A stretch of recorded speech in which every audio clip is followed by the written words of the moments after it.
Good morning, guys, and all around the world. It's so amazing to be here, and thank you, Maureen, for a positive vibe all the time. You're So, welcome. all right, so let's continue.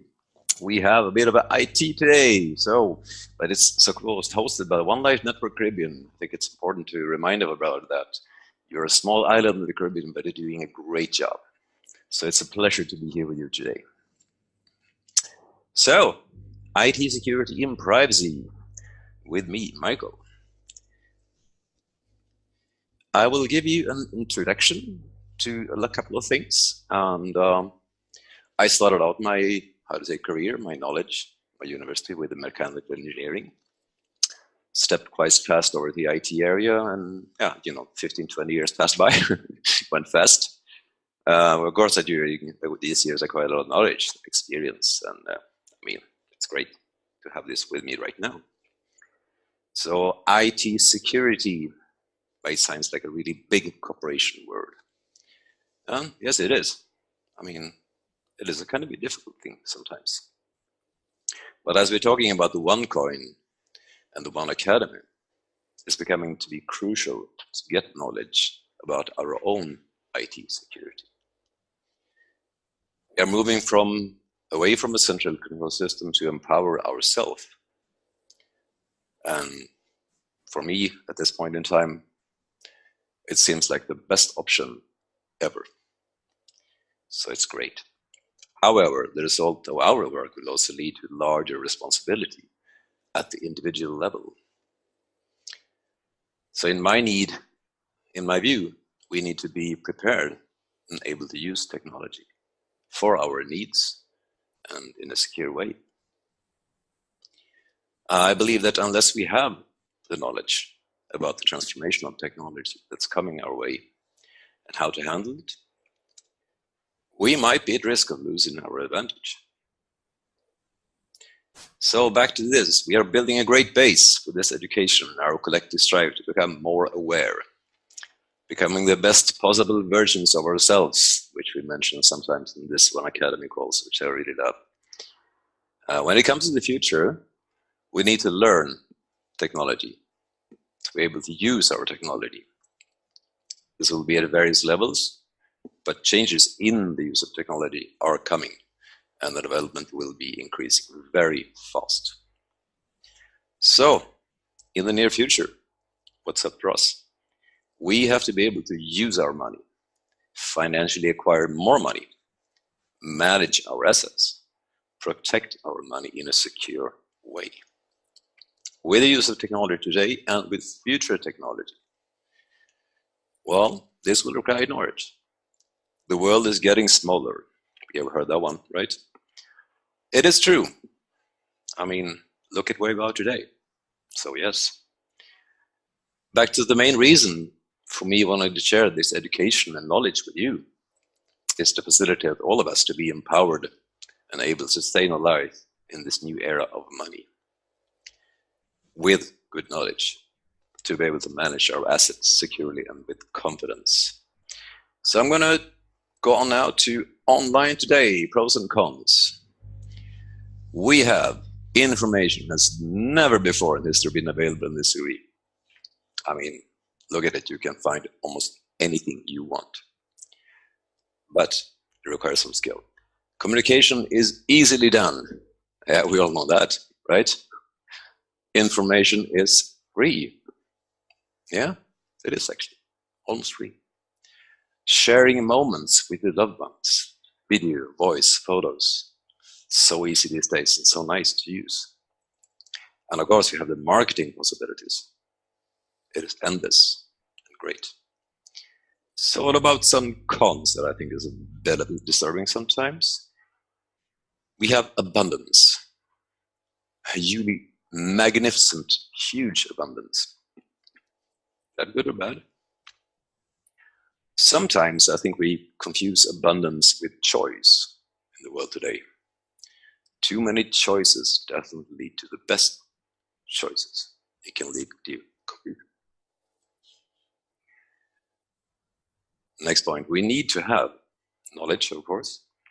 Also have to develop critical thinking.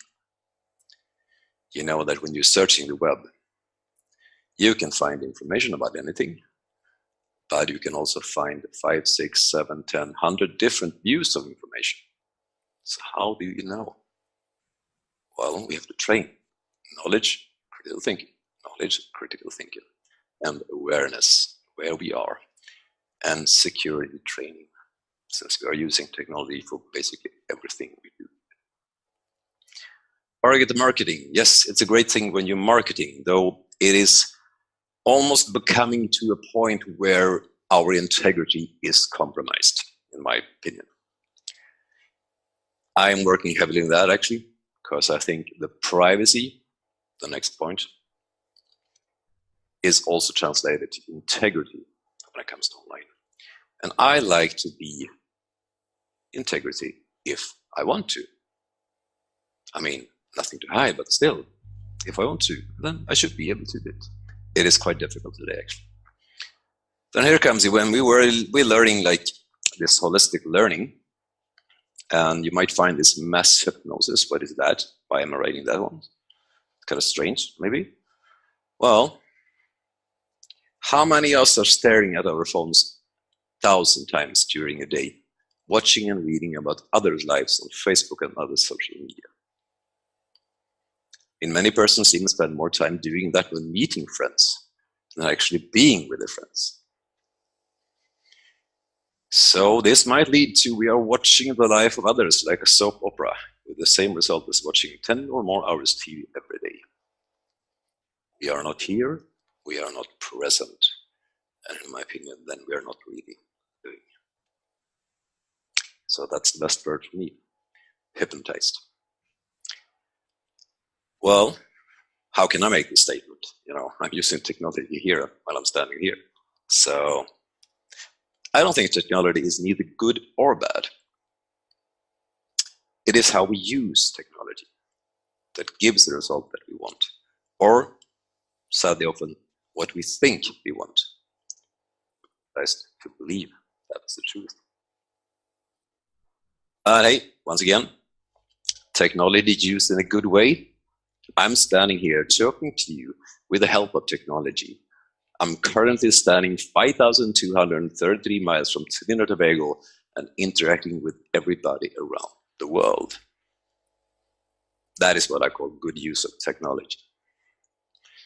So today's topic is mobile devices. And here we have abundance, right? But I'm going to go a little bit detail about mobile device security, because we need to consider this. You know, it's every day. It's communication, it's transaction, it's emails, it's personal information. You have a GPS in your phone that actually connect outside and show where you are. Can be good, can be bad. You have Wi-Fi connections, and that's great. You also be aware that you have a tracking with Wi-Fi, so you know where you are, or whoever wants to know where you are. Bluetooth, that's actually one of the most less secure things we have connecting to our devices today. Photos.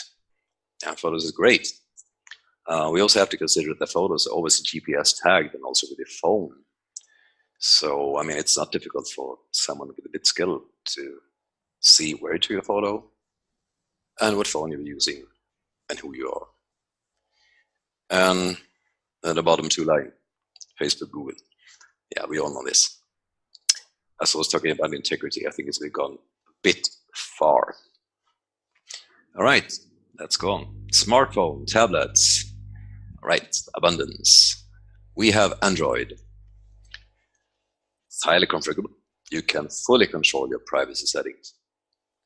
That's good. But lack of standardization means a weak out-of-the-box security. Out of the box, yeah, that's a good word. Well, the best tip, if you're comfortable with adjusting security setting and tools, well, I mean, it's good for you, no problem. We have the Apple, who use the operating system iOS on their phone. It has consistency and reliability. You know what you're getting. It's not totally invulnerable to malware. It's heavily dependent on Apple security practice. Also, while Apple products are generally priced higher than the Android, is a factor to count in. There are many people on this earth not many of us are fortunate to have the amount of money to buy an Apple device, unfortunately. Well, it's probably the simplest choice for a pretty good security. And the next one is actually Windows. As you know, we have Windows in some systems too. Some tablets and devices. Sorry, my throat. It's kind of sore today. We have the beast in life, right? Saving the planet. It's compatible with Windows, so you get a good improvement there and steady improvement security performance. There is a history of uncertain security performance in the past, and as far as I know, today is not different. Well, of course, if you are in a Windows environment, compatibility will be, of course, very good. You probably won't even think about it. Privacy and security. I want you to become educated, to give you the choice to be, or even the choice to be more private and secure when using IT technology today and in the future. I believe that we will achieve this with our core product, One Academy, and holistic learning, to be empowered with knowledge. I mean, this is really what we're striving for, right? We really don't want any of these guys popping in at some point in our life. All right, so now I'm going to show you a video from TED. I like those TED ones. So how to avoid surveillance with your phone. Christopher Sogian is like me, is a person who really cares about privacy and integrity in the online IT world. Enjoy this presentation.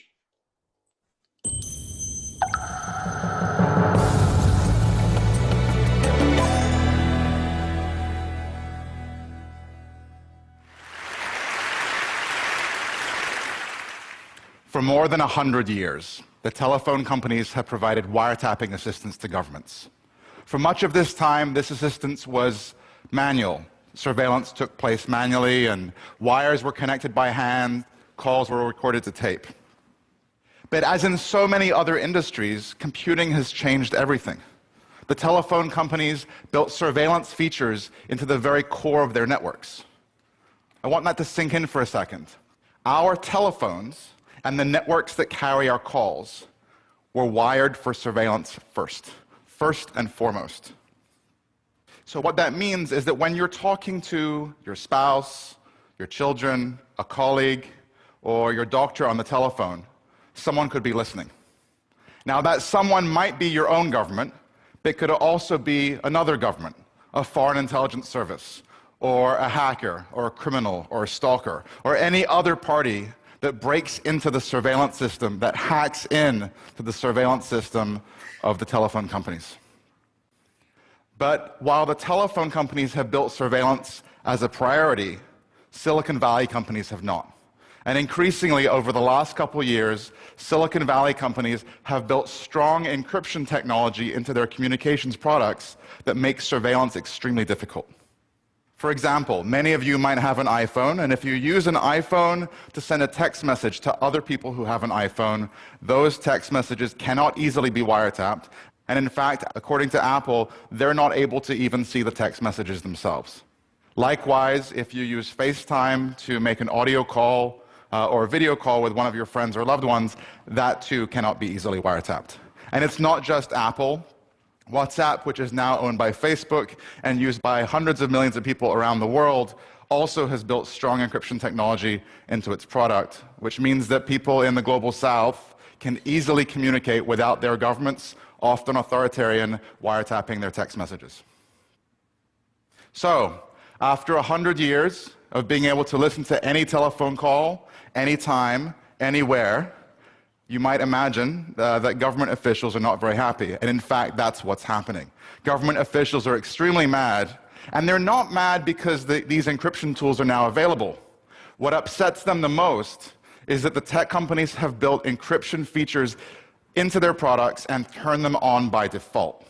It's the default piece that matters. In short, the tech companies have democratized encryption.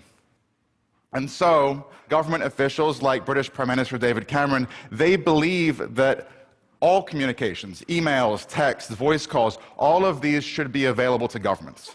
And encryption is making that difficult. Now look, I'm extremely sympathetic to their point of view. We live in a dangerous time, in a dangerous world, and there really are bad people out there. There are terrorists and other serious national security threats that I suspect we all want the FBI and the NSA to monitor. But those surveillance features come at a cost. The reason for that is that there's no such thing as a terrorist laptop or a drug dealer's cell phone. We all use the same communications devices. What that means is that if the drug dealer's telephone calls or the terrorist telephone calls can be intercepted, then so can the rest of ours too. And I think we really need to ask, should 1 billion people around the world be using devices that are wiretap friendly? So the scenario of hacking of surveillance systems that I've described, this is not imaginary. In 2009, the surveillance systems that Google and Microsoft built into their networks, the systems that they use to respond to lawful surveillance requests from the police, those systems were compromised by the Chinese government because the Chinese government wanted to figure out which of their own agents the US government was monitoring. By the same token, in 2004, the surveillance system built into the network of Vodafone Greece, Greece's largest telephone company, was compromised by an unknown entity, and that feature, the surveillance feature, was used to wiretap the Greek Prime Minister and members of the Greek cabinet. The foreign government or hackers who did that were never caught. And really, this gets to the very problem with these surveillance features or backdoors. When you build a backdoor into a communications network or a piece of technology, you have no way of controlling who's going to go through it. You have no way of controlling whether it will be used by your side or the other side, by good guys or by bad guys. And so for that reason, I think that it's better to build networks to be as secure as possible. Yes, this means that in the future, encryption is going to make wiretapping more difficult. It means that the police are going to have a tougher time catching bad guys. But the alternative would mean to live in a world where anyone's calls or anyone's text messages could be surveilled by criminals, by stalkers, and by foreign intelligence agencies. And I don't want to live in that kind of world. And so right now, you probably have the tools to thwart many kinds of government surveillance already on your phones and already in your pockets. You just might not realize how strong and how secure those tools are, or how weak the other ways you've used to communicate really are. And so my message to you is this. We need to use these tools. We need to secure our telephone calls. We need to secure our text messages. I want you to use these tools. I want you to tell your loved ones. I want you to tell your colleagues. Use these encrypted communications tools. Don't just use them because they're cheap and easy, but use them because they're secure. Thank you.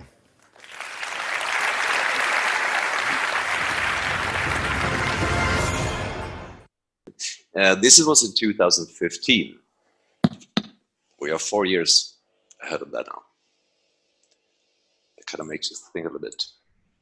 But there are actions to take. So I will actually go further anyway. So we are in 2016. And once again, Christopher Sogian, that I really like, is talking about smartphones in a different perspective. So here you go.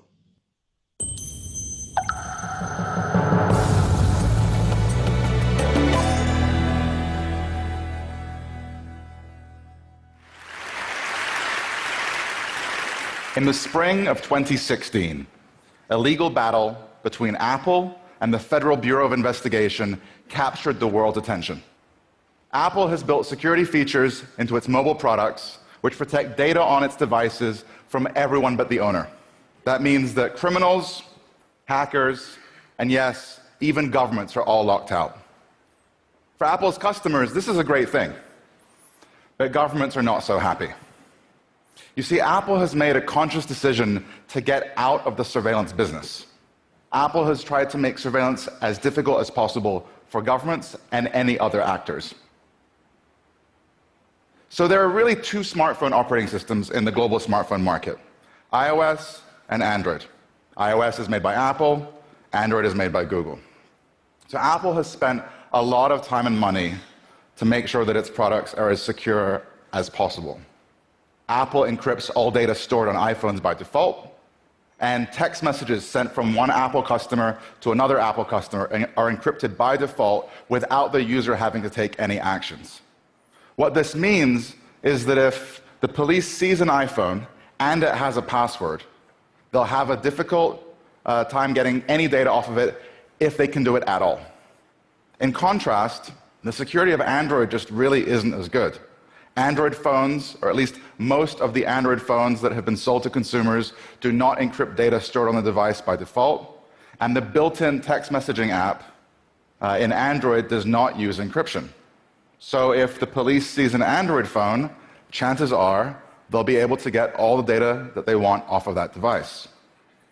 Two smartphones from two of the biggest companies in the world, one that protects data by default and one that doesn't. Apple is a seller of luxury goods. It dominates the high end of the market. And we would expect a manufacturer of luxury goods to have products that include more features. But not everyone can afford an iPhone. That's where Android really dominates, at the middle and low end of the market. Smartphones for the 1.5 billion people who cannot or will not spend $600 on a phone. But the dominance of Android has led to what I call the digital security divide. That is, there is now increasingly a gap between the privacy and security of the rich, who can afford devices that secure their data by default, and of the poor, whose devices do very little to protect them by default. So, think of the average Apple customer. A banker, a lawyer, a doctor, a politician. These individuals now increasingly have smartphones in their pockets that encrypt their calls, their text messages, all the data on the device, without them doing really anything to secure their information. In contrast, the poor and the most vulnerable in our societies are using devices that leave them completely vulnerable to surveillance. In the United States, where I live, African Americans are more likely to be seen as suspicious, or more likely to be profiled, and are more likely to be targeted by the state with surveillance. But African Americans are also disproportionately likely to use Android devices that do nothing at all to protect them from that surveillance. This is a problem. We must remember that surveillance is a tool. It's a tool used by those in power against those who have no power. And, while I think it's absolutely great that companies like Apple are making it easy for people to encrypt, if the only people who can protect themselves from the gaze of the government are the rich and powerful, that's a problem. And it's not just a privacy or cybersecurity problem, it's a civil rights problem. So the lack of default security in Android is not just a problem for the poor and vulnerable users who are depending on these devices. This is actually a problem for our democracy. I'll explain what I mean. Modern social movements rely on technology, from Black Lives Matter to the Arab Spring to Occupy Wall Street. The organizers of these movements and the members of these movements increasingly communicate and coordinate with smartphones. And so naturally, governments that feel threatened by these movements will also target the organizers and their smartphones. Now, it's quite possible that a future Martin Luther King or a Mandela or a Gandhi will have an iPhone and be protected from government surveillance. But chances are they'll probably have a cheap $20 Android phone in their pocket. And so if we do nothing to address the digital security divide, if we do nothing to ensure that everyone in our society gets the same benefits of encryption and is equally able to protect themselves from surveillance by the state, not only will the poor and vulnerable be exposed to surveillance, but future civil rights movements may be crushed before they ever reach their full potential. Thank you.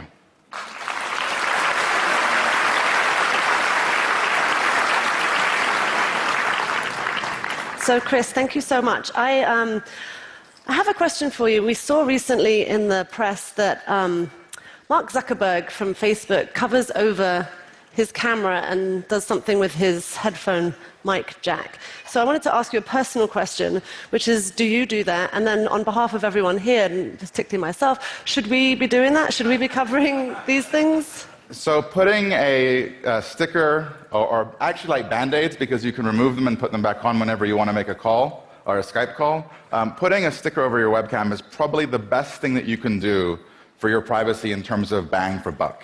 There really is malware, malicious software out there that can take over your webcam even without the light turning on. This is used by criminals, this is used by stalkers. You can sort of buy 1999 spy on your ex-girlfriend software online. It's really terrifying. And then, of course, it's used by governments. And there's obviously a sort of sexual violence component to this, which is that this kind of surveillance can be used most effectively against women and other people who can be shamed in our society.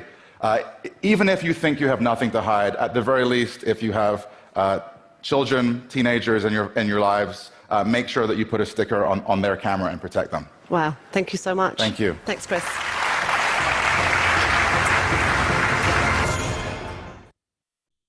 Yeah, what do you say about that? When I saw this movie the first time, or this video, I got sad. I mean, is the world again turning to the poor or the rich in any aspect? So, yes, I get sad. The good thing, both Christopher Sogian and me are working to empower everybody. And that's why we're here. But you have to recap a little bit. So, I mean, we have all these devices, and of course, there are differences, and especially price differences, as you can understand from the video, which is a problem. I think it's a very bad problem, actually, something they actually sort of made for us to be a problem almost. And it's kind of a maybe conspiracy thinking, you might think, but actually, as you know, surveillance is a big part of many organizations. But again, I think we can achieve this if we're on these calls every day with our core product, One Academy, and the holistic learning to be empowered with knowledge. And today is school day, right? So why should I leave us with no usage of help? No, I won't. Absolutely not. So today I will leave us with knowledge that makes us realize that we are less secure, but just because we don't own an Apple expensive device. So I want to empower us with knowledge. So today I will start with 3 things we can do to start increase our security on an Android device. So the first thing I'm actually going to talk about is encryption. What is encryption? Well, you have a lock downstairs with 4 turns. You have 4 digits. It can be many, many different complications. So online, what is encryption there? Well, we have a site maybe, or a text message, or whatever you sent with. This is my credit card number. Well, not mine, obviously. But anyway, this is something you don't want to show to everybody, and many other things. What is encryption then? Encryption turns this line of text with numbers into this. You might begin to understand why it's quite difficult to get that information out of that. And the encryption is made by you. Because the code you put in or the encryption you make is something you make, which means it's coded from your code.